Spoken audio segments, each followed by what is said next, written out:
ایک لمحہ ایسا آتا ہے کہ جب یہ وزن میں ہوتے ہیں، کیفیت میں ہوتے ہیں، حال میں ہوتے ہیں، تو میں ان کے دلوں کی رات کو جان لیتا ہوں۔ اب بڑا ہی پریشان ہو جاتے جنید بغدادی۔ اسی پریشانی کا اثنا میں آپ مسجد نبوی میں تشریف لے گئے نماز کے لیے، اب بڑی پریشان تھے کہ دلوں کی رات کو شیطان جان لیتا ہے وزن کی حالت میں، پریشان تھے۔ ابھی نماز کے لیے نیت کرنے ہی والے تھے کہ پیچھے سے آواز آتی ہے، اے جنید خبردار، اس شیطان کے مکر و فریب کے جال میں مت آنا، اللہ والوں کی دلوں کی راز سے تو جبریل امی بے خبر ہے، اس شیطان کو کہاں سے۔ جیسی ہی آپ نے آواز سنی، پیچھے مڑ کر دیکھا تو ان کے پیر مرشد ہرشیدی رحمۃ اللہ علیہ چل رہا تھا۔ مرشد کی رہنمائی کام آئی، مرشد کی رہنمائی کام آئی۔ اب بات سمجھ گیا نا؟ جس حال میں آپ ہوں گے شیطان چھوڑنے والا نہیں ہے، جس حال میں ہوں گے بہکانے کی کوشش کریں۔ کوشش یہ رہے گا کہ ہم شیخ کی توجہ بغیر، اس لیے وظیفہ میں لکھا نہیں، اس وظیفہ کو پڑھنے سے پہلے پیر و مرشد سے اجازت کرے۔ کیوں کیا جاتا ہے؟ تاکہ ان کی نگاہ کرم بنا رہے، سلسلہ بہ سلسلہ یہ رسول پاک تک ہمارا کانٹیکٹ رہے۔ اس لیے ہر وظائف میں اجازت شرط ہے، بغیر اجازت کریں گے تو گمراہی کے راستے پہ چلیں گے۔ کوشش یہ ہونی چاہیے۔ جنید بغدادی جیسے لوگوں کو نہیں چھوڑا، اس لیے حضور غوث پاک پر بھی حملہ کیا۔ آپ پر کیا حملہ کیا؟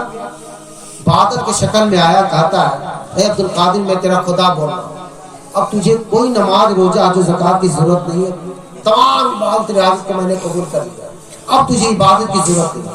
یہ لفظ سنتے ہی حضور غوث اعظم نے فرمایا لا حول ولا قوت، آسمان پھٹ گیا، آواز آئی عبد القادر تجھے تیرے علم نے بچا لیا۔ حضور غوث اعظم فرماتے مجھے میرے علم کے سوا اللہ کے فضل نے بچا لیا۔ تو شیطان کہتا ہے عبد القادر میں تجھ جیسے 70 غوثوں کو گمراہ کر کے آ گیا، تو جیسے 70 غوثوں کو گمراہ کر کے آ گیا۔ اس دور کی بات بتا رہا ہوں، اس دور تو تھوڑا سا میں لوگ بھٹک جائے۔ حضور غوث اعظم اسی لیے فرماتے ہیں، اس کال پہ آپ عمل کریں گے؟ ہاتھ کھڑا کریں، کتنے لوگ عمل کریں؟ اور شجاع شریف پر بھی آپ کا مہر لگے گا، اور حضور غوث پاک کی اس کال پر بھی آپ کا یہ کال جو ہے نصیحت مولانا صاحب وصایا شریف ہے، اور بھی بہت سے کتابوں میں یہ وصیت درج ہے۔ حضور غوث پاک کا جب وصال ہونے لگا، انتقال کا وقت جب قریب آیا، تو سب بچوں نے وصیت کے لیے درخواست پیش کی، کچھ ہمارے لیے وصیت فرما، ایسی نصیحت جس پر ہم عمل کریں۔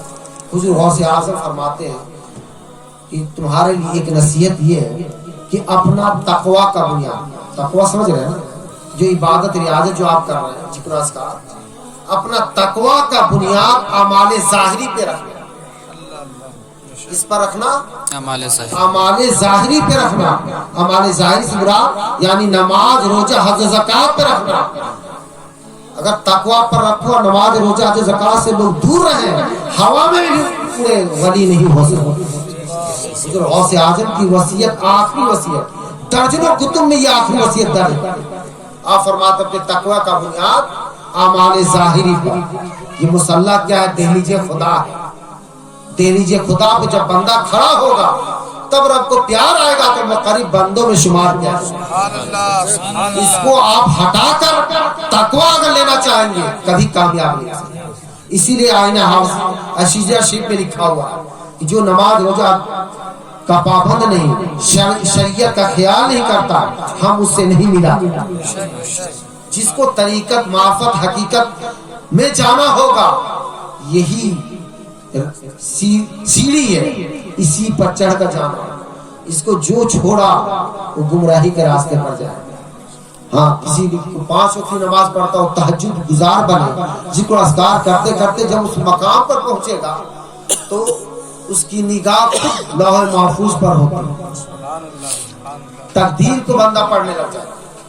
ہر وقت ایسے ایسے بزرگان دین ہیں، حضرت امام ابو الحسن شاذلی ایسے بزرگ ہیں، فرماتے ہیں ایک لمحہ چہرے مصطفیٰ ہماری نگاہوں سے اوجھل لے، ایک لمحہ بھی حضور کا چہرہ نگاہوں سے اوجھل ہو جاتا ہے، اس وقت تک ہم اپنے آپ کو مومن تصور نہیں کرتے، اپنے آپ کو مومن تصور نہیں کرتے۔ بے شمار واقعات ہیں، چند باتیں نصیحت کے طور پر میں نے کہی، چونکہ اب 10 بج گیا ہے، کچھ باتیں کل کہی جائے گی، اور آپ اپنی کتاب کا مطالعہ کریں، یوٹیوب کا مطالعہ بند کر کے جو کچھ لینا آپ کے پاس موجود ہے وہ ابا جو قبلہ سنایا کرتے تھے نا وہ لطیفہ جس کو مقبول ہے بیان کرتے ہیں کہ ہیرا یعنی جوہری تھا ہیرا لے جا رہا تھا چور پیچھا ہو لیا اور جب سوتا تھا اس کے پاکٹ میں ڈال دیتا تھا اور جب جدائی ہونے لگی تو پوچھتا ہے کہ ہم چور ہیں تمہارے دوست نہیں دن بھر تم ہیرا دکھاتے ہو رات میں کہاں رکھ دیتے ہو